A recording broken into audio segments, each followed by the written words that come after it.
کسی کو رحمان اور رحیم کہنے کے بارے میں شرعی حکم۔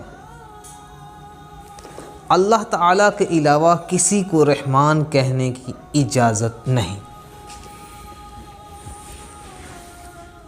جبکہ رحیم کہا جا سکتا ہے، جیسے قرآن مجید میں اللہ تعالیٰ نے اپنے پیارے حبیب صلی اللہ تعالیٰ علیہ وآلہ وسلم کو بھی رحیم فرمایا ہے۔ چنانچہ ارشاد باری تعالیٰ ہے، ترجمہ کنز العرفان، بے شک تمہارے پاس تم میں سے وہ عظیم رسول تشریف لے آئے جن پر تمہارا مشقت میں پڑنا باری گزرتا ہے،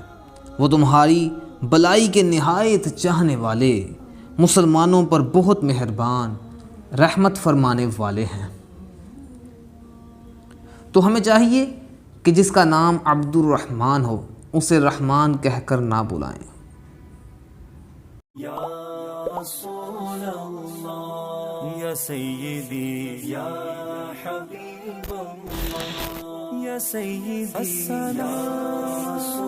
السلام، یا سیدی، یا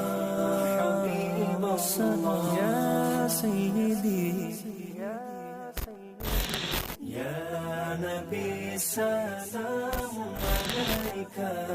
یا رسول سلام علیک، یا نبی سلام